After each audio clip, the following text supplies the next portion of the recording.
Hai teman-teman, selamat pagi, siang, sore, malam. Di sini kami akan mempresentasikan mengenai topik kami, yaitu Financial Responsibility Center.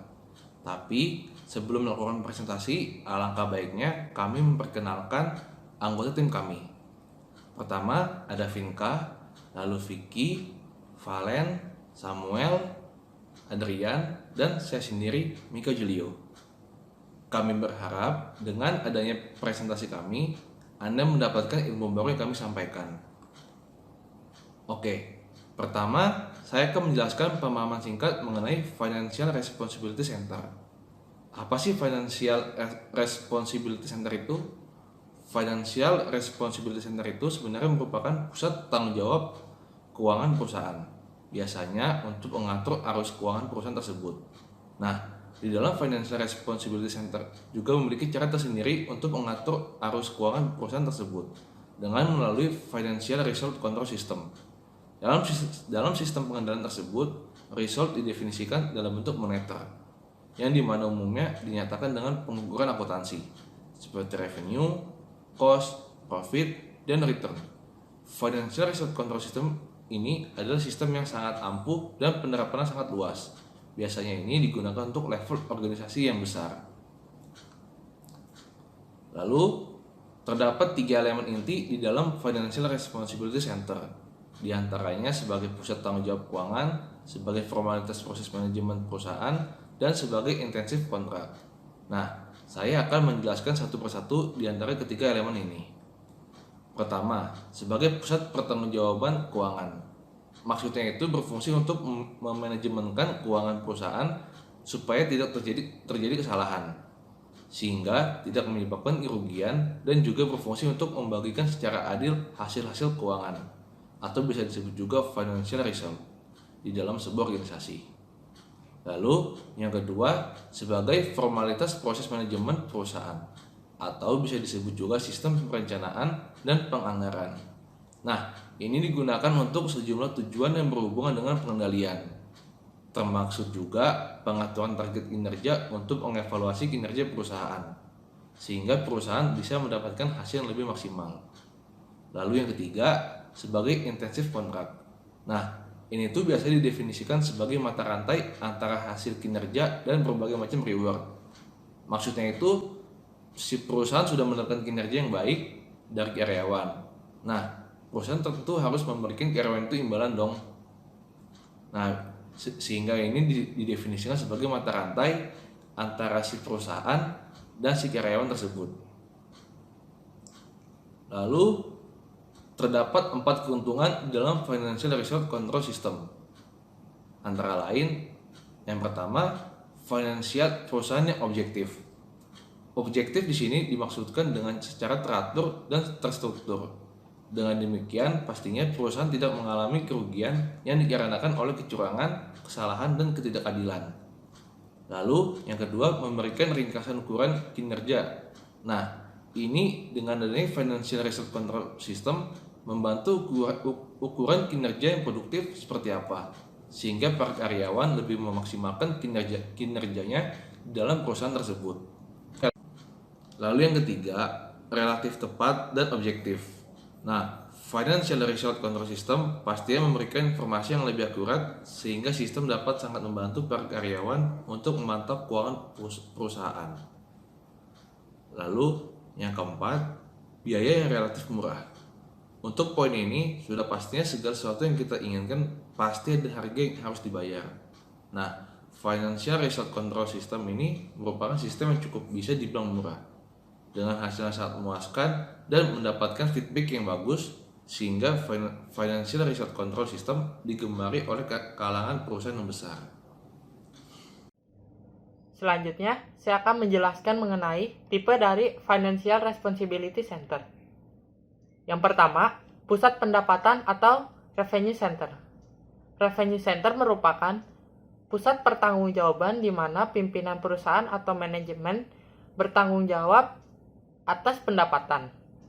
Bertanggung jawab di sini memiliki arti kewenangan atas hal-hal yang dapat berhubungan dengan peningkatan pendapatan, seperti menentukan harga dan biaya-biaya yang secara tidak langsung bisa relevan atau tidak sama sekali.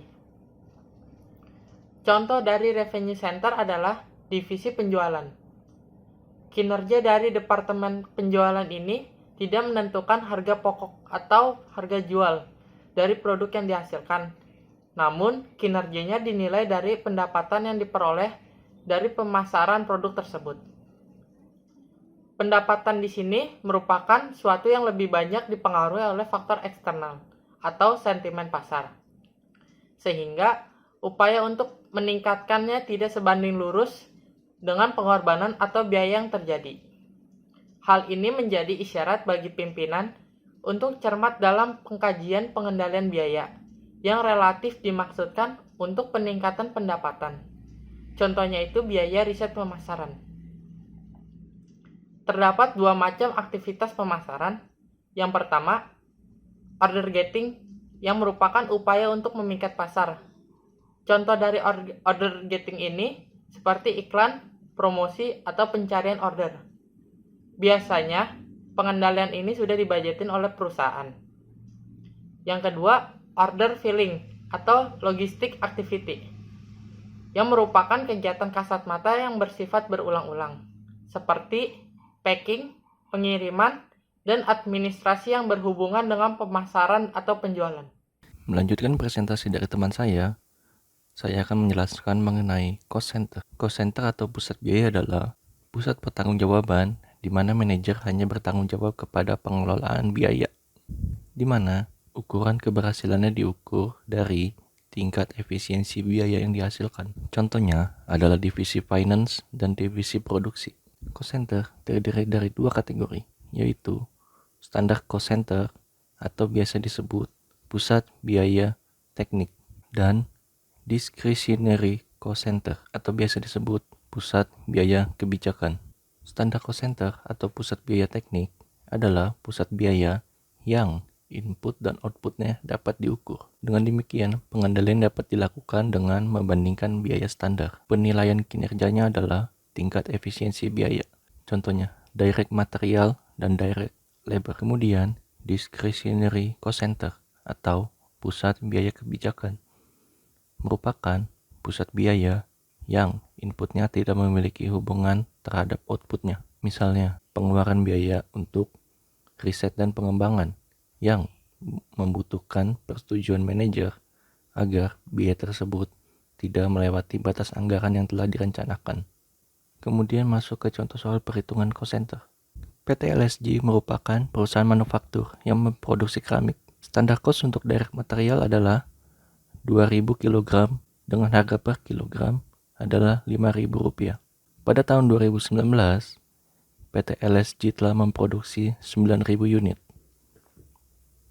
Pemakaian bahan baku selama periode berjalan adalah 2.500 kg dengan harga per kilogram Rp5.500. Kemudian, hitunglah direct material efficiency variance.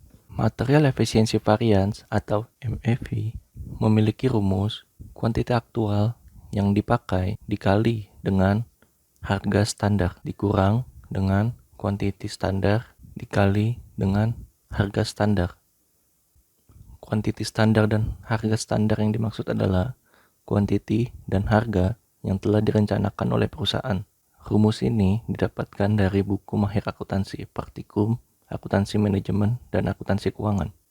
Kuantiti aktual yang terdapat di soal adalah 2.500 dan kuantiti standar yang telah dianggarkan oleh perusahaan adalah 2.000 kg. Dengan harga standar atau harga yang telah dianggarkan oleh perusahaan adalah 5.000 per kilogram. Kemudian kuantiti aktual dikurang dengan kuantiti standar, yaitu 2.500 dikurang 2.000 menghasilkan 500 kg dan dikali dengan harga per kilogram. 500 kg dikali 5.000 per kilogram. Material efisiensi variance menghasilkan Rp2.500.000. Berdasarkan soal tersebut, biaya yang dikeluarkan tidak efisien, ditandai dengan pemakaian bahan baku yang melewati batas yang telah dianggarkan oleh perusahaan, sehingga menimbulkan biaya yang tidak menguntungkan. Sekian presentasi dari saya Selanjutnya dilanjutkan oleh teman saya. Selanjutnya, saya akan menjelaskan mengenai profit center atau pusat laba. Pusat laba merupakan pusat pertanggungjawaban yang dimana manajernya harus bertanggung jawab terhadap pendapatan dengan biaya yang terjadi pada pusat laba tersebut. Dan prestasi manajernya dapat diukur berdasarkan laba yang diperoleh oleh perusahaan. Kemudian, faktor pembentuk pusat laba ini itu terbagi menjadi 2 kondisi yang harus dipenuhi. Yang pertama, yaitu manajer harus memiliki akses ke informasi yang relevan yang dibutuhkan dalam membuat keputusan serupa. Kemudian yang kedua, kondisi yang kedua yaitu harus ada semacam cara untuk mengukur efektivitas suatu trade-off yang dibuat oleh manajer. Bentuk-bentuk dari pusat laba atau profit center itu ada 3. Yang pertama yaitu unit bisnis, kemudian yang kedua yaitu unit-unit fungsional, dan yang ketiga yaitu organisasi lainnya sebagai pusat laba. Untuk yang pertama yaitu unit bisnis atau divisi, manajer unit bisnis bertanggung jawab mempunyai kebijakan dan kendali terhadap pengembangan produk, proses produksi, pemasaran, serta perolehan produk. Oleh karena itu, ia dapat mempengaruhi pendapatan dan biaya yang berakibat terhadap laba bersih perusahaan. Nah, proses tersebutlah yang akan menciptakan suatu unit usaha yang bertanggung jawab terhadap manufaktur dan pemasaran suatu produk sehingga manajer unit dapat ditetapkan sebagai manajer pusat laba. Kemudian bentuk yang kedua yaitu unit fungsional. Ada 3 unit fungsional. Yang pertama yaitu fungsional pemasaran sebagai pusat laba, yang kedua yaitu fungsional manufaktur sebagai pusat laba, dan yang ketiga yaitu unit-unit fungsional pendukung dan support sebagai pusat laba. Kemudian yang ketiga untuk bentuk profit center yaitu organisasi lainnya, meliputi organisasi pada area geografis tertentu yang manajernya tidak mempunyai tanggung jawab manufaktur atau pembelian.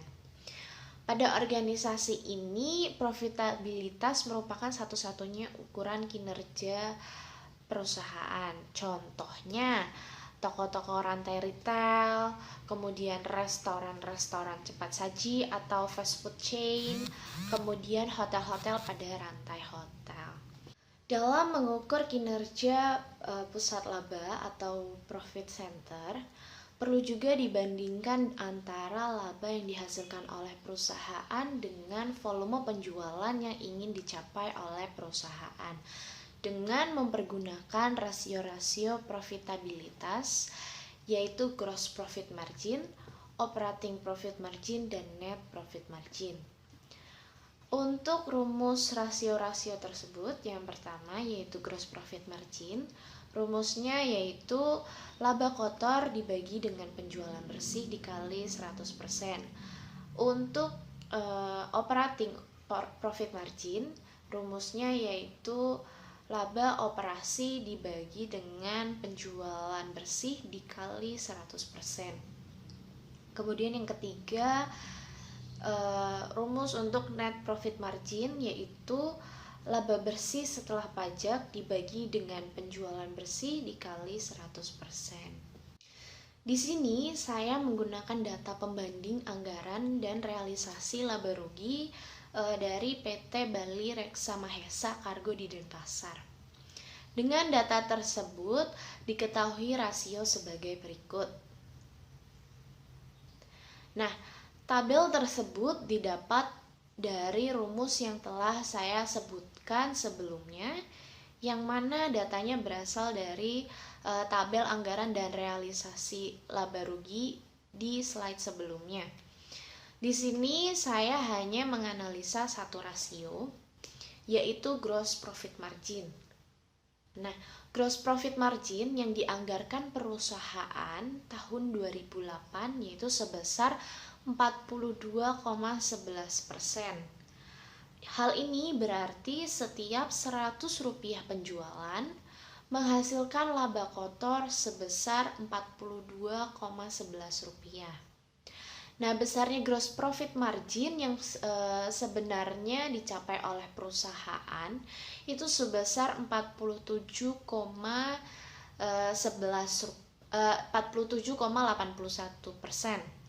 Hal ini berarti setiap Rp100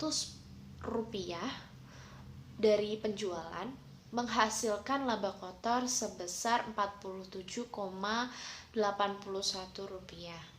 Besarnya gross profit margin yang dicapai perusahaan berada pada 5,70% di atas anggaran yang ditetapkan. Jadi, dapat dikatakan bahwa kemampuan perusahaan untuk menghasilkan laba kotor dari volume penjualan itu mengalami peningkatan sebesar 5,70% dari yang dianggarkan.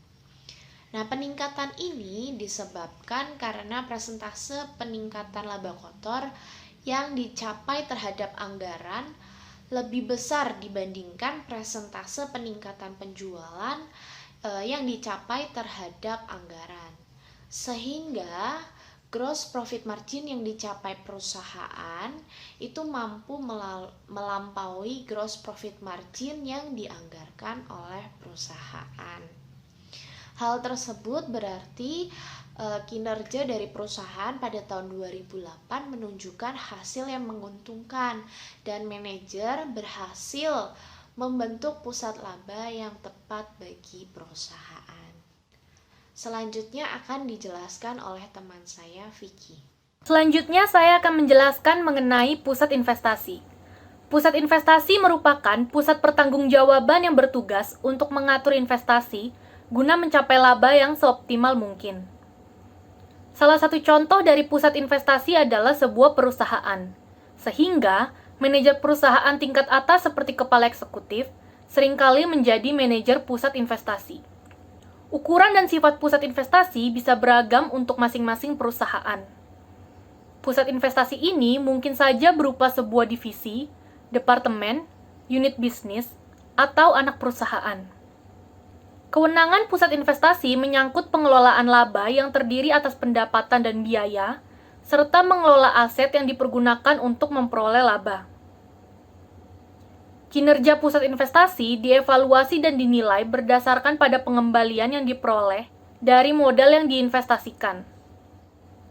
Penilaian kinerja ini bertujuan untuk mengukur efektivitas dan efisiensi dari pusat pertanggungjawaban dan menyediakan informasi yang bermanfaat dalam pengambilan keputusan, baik menambah investasi jika investasi tersebut memberikan pengembalian atau return yang memadai, atau melepas investasi yang pengembalian atau return-nya tidak memadai. Untuk menilai kinerja pusat investasi, kita bisa menggunakan analisis rasio. Ada banyak analisis rasio yang bisa digunakan seperti return on net asset, return on total capital, return on investment, return on equity, economic value added atau residual income, dan lain-lain. Tapi pada video kali ini saya hanya akan membahas mengenai ROI atau return on investment, ROE atau return on equity, dan residual income saja. Pertama yang paling umum digunakan adalah ROI. Rumusnya adalah laba bersih setelah pajak dibagi total aktiva dikali 100% atau laba bersih setelah pajak dibagi pendapatan dikali pendapatan dibagi investasi. Ada dua faktor yang berpengaruh dalam perhitungan ROI. Yang pertama adalah tingkat perputaran aktiva operasi dan yang kedua adalah profit margin. Selanjutnya ada residual income atau RI, yaitu laba atau kelebihan di atas target yang dihasilkan pengembalian investasi. Rumusnya adalah laba dikurangi beban modal. Yang ketiga ada ROE atau return on equity. ROE menunjukkan kemampuan perusahaan dalam menghasilkan laba bersih dengan menggunakan modal sendiri. Rumusnya adalah laba bersih setelah pajak dibagi modal dikali 100%. Untuk penjelasan lebih lanjut, kita akan masuk ke dalam contoh. Bisa dilihat pada tabel hasil perhitungan pusat investasi pada PT Bali Reka Mahesa Cargo, kita disuguhkan presentase ROI dan ROE dari tahun 2008 sampai 2010. Angka ROI realisasi tahun 2008 didapat dari membagi laba realisasi setelah pajak tahun 2008 yaitu 893.758.337 dengan angka total aktiva realisasi tahun 2008 yaitu 8.632.371.203 dikali 100% sehingga dapatlah hasil 10,35%. ROI sebesar 10,35% artinya setiap Rp100 total aktiva perusahaan menghasilkan Rp10,35 laba bersih. Angka ROE realisasi tahun 2008 didapatkan dari membagi laba realisasi setelah pajak tahun 2008 yaitu 893.758.337 dengan total modal realisasi tahun 2008 yaitu 5.751.358.337 sehingga didapatkanlah hasil 15,539%. Angka yang ada di tabel adalah angka yang sudah dibulatkan yaitu 15,54%. ROE sebesar 15,54% artinya setiap Rp100 modal yang diinvestasikan pada perusahaan menghasilkan Rp15,54 laba bersih. Begitu juga seterusnya. Dari data yang ada, bisa kita simpulkan bahwa kinerja pusat investasi pada PT Bali Reka Mahesa Cargo sudah baik. Karena presentase realisasi, baik itu ROI maupun ROE, selalu lebih tinggi dibanding presentase anggarannya. Artinya, ROI dan ROE yang terrealisasi sudah melampaui ROI dan ROE yang diharapkan. Yang terakhir, variation atau variasi. Setiap produk mempunyai kontribusi yang berbeda-beda sesuai dengan kondisi pasar. Perbedaan inilah yang menjadi variasi.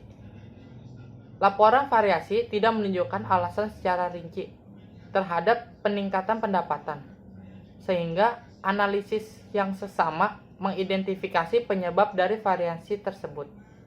Untuk itu dibutuhkan sistem pengidentifikasian yang efektif, yang terjadi jika memberikan pertanggungjawaban kepada pusat-pusat pertanggungjawaban sampai pada tingkat manajemen terendah. Beberapa jenis variasi, yaitu 1. Variasi pendapatan. Dalam variasi pendapatan dijelaskan mengenai bagaimana perhitungan variasi harga, volume, dan buaran penjualan. Yang pertama, variasi penjualan. Variasi penjualan itu dihitung dengan mengalihkan selisih antara harga aktual dan harga standar dengan volume aktual. Yang kedua, varians buaran. Varians buaran diakibatkan dari penjualan proporsi produk yang berbeda dari yang diasumsikan dalam anggaran. Perhitungannya, variasi buaran, total volume penjualan aktual dikali proporsi yang dianggarkan. Lalu dikurang volume penjualan aktual dikali kontribusi per unit yang dianggarkan. Untuk variasi volume, perhitungannya, total volume penjualan dikali persentase yang dianggarkan, dikurang penjualan yang dianggarkan dikali kontribusi per unit yang dianggarkan. Lalu ada varians buaran dan volume, yang dimana varians buaran dan volume itu digabung, yang mempunyai perhitungan varians buaran dan volume adalah volume aktual dikurang volume yang dianggarkan, dikali kontribusi per unit yang dianggarkan. Yang kedua, varians beban. Varians beban ini memiliki dua tipe, yaitu biaya tetap dan biaya fleksibel. Biaya tetap, varians antara biaya tetap aktual dengan yang dianggarkan didapat dari pengurangan, karena biaya-biaya ini tidak dipengaruhi baik oleh volume penjualan maupun volume produksi. Yang kedua, biaya fleksibel. Biaya fleksibel merupakan biaya yang bervariasi secara langsung dan proporsional dengan volume biaya. Produksi fleksibel dianggarkan harus disesuaikan dengan volume produksi aktual. Selanjutnya, saya akan menjelaskan mengenai Choice of Financial Responsibility Center. Dari keempat jenis Responsibility Center yang sudah dijelaskan, bisa kita ketahui tanggung jawab apa yang harus dipenuhi oleh manajer. Manajer revenue dan cost. Mereka bertanggung jawab atas satu atau beberapa item dari laporan laba rugi. Manajer Profit Center. Mereka bertanggung jawab atas pendapatan dan beberapa pengeluaran. Manajer Investment Center. Mereka bertanggung jawab atas laba yang didapatkan oleh perusahaan yang terkait dengan sumber daya dan terlihat pada laporan neraca. Satu hal penting harus diketahui bahwa garis antar Financial Responsibility Center sangat tidak mudah untuk dilihat sehingga hal tersebut menjadi tidak informatif. Sebagai contoh, manajer manufaktur bertanggung jawab untuk memenuhi spesifikasi pelanggan, standar kualitas produksi, dan jadwal pengiriman. Hal tersebut merupakan faktor-faktor non-biaya yang mempengaruhi keberhasilan perusahaan untuk memenuhi pendapatannya. Akan tetapi secara teknis, manajer tersebut adalah manajer cost center. Struktur Financial Responsibility Center berhubungan dengan bidang otorisasi manajer. Dalam organisasi fungsional yang khas, tidak terdapat manajer yang memberikan otorisasi untuk pengambilan keputusan atas perolehan pendapatan atau timbulnya biaya, sehingga hal tersebut dijadikan satu dalam pengembalian. Dalam perusahaan, bagian manufaktur, teknik, administrasi merupakan bagian dari cost center, sedangkan bagian penjualan merupakan bagian dari revenue center. Pada struktur organisasi divisi yang khas, terdapat manajer divisi yang mempunyai otorisasi untuk mengambil keputusan yang mempengaruhi keberhasilan pada divisi masing-masing. Jadi, di setiap divisinya merupakan bagian dari profit center ataupun investment center yang terdiri dari cost dan revenue center. Selanjutnya, saya akan membahas mengenai keputusan struktur organisasi. Yang pertama adalah keputusan struktur responsibility merupakan prioritas utama. Sebagai contohnya, ketika manajer ingin melakukan trade-off antara pendapatan dengan beban, hal tersebut bisa mempengaruhi pilihan struktur organisasi yang akan terpecah. Jadi, harus ada hubungan antara struktur organisasi dengan responsibility center yang dimana bisa menemukan otorisasi keputusan dan akuntabilitas.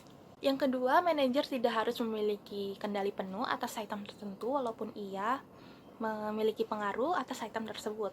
Beberapa manajer sengaja diminta pertanggungjawaban atas item pada laporan keuangan yang dimana tidak bisa ia kendalikan langsung, seperti contohnya biaya administrasi perusahaan. Selanjutnya ada strategi khusus. Strategi khusus juga dimiliki oleh perusahaan untuk mengatur pilihan struktur responsibility center. Strategi yang berfokus pada pelayanan pelanggan membuat manajer harus bertanggung jawab juga atas pendapatan atau laba. Karena biasanya manajer hanya berfokus pada biaya, hal tersebut merupakan hal yang bertentangan dengan strategi perusahaan. Contohnya, ketika manajer mengambil keputusan untuk mengurangi biaya dan mengurangi layanan pelanggan. Jadi nantinya manajer tersebut akan diminta pertanggungjawaban atas biaya dan ukuran kepuasan pelanggan. Selanjutnya ada strategi yang menyarankan bahwa manajer tidak harus diminta pertanggungjawaban atas item yang mereka pengaruhi. Hal tersebut mungkin bermaksud untuk tidak membebankan manajer pada kegiatan tertentu sehingga akan menyebabkan pengeluaran yang lebih besar. Contohnya pada saat ada pengembangan bisnis atau inovasi yang bergantung pada kepemimpinan teknologi, manajer tidak ingin membuat pengorbanan biaya manfaat yang kaku pada setiap pengeluarannya. Pada akhirnya, ketika model bisnis tersebut berubah, struktur responsibility center pun ikut berubah. Contoh lainnya, pada saat perusahaan mulai melihat manajemen energi. Perusahaan melihat manajemen energi dapat membantu bisnis mereka daripada hanya melihatnya sebagai biaya. Perusahaan mengetahui mereka dapat mengurangi penggunaan energi dengan cara mereka berinvestasi pada sebuah proyek yang memberikan mereka insentif pajak, membuat bisnis baru dan lain-lain yang memenuhi syarat sebagai aset yang dapat diperdagangkan. Hal tersebut membuat biaya lingkungan menjadi aset lingkungan dan menyebabkan perubahan biaya menjadi keuntungan, serta mengurangi penggunaan energi dan menghemat biaya dan juga mendapatkan insentif pajak dan lain sebagainya. Jadi manajemen energi ini membuat struktur profit center di mana sebelumnya ia hanya sebagai resiko dan biaya. Sekian presentasi dari kami, maaf bila ada salah kata dan salah penyampaian materi. Terima kasih.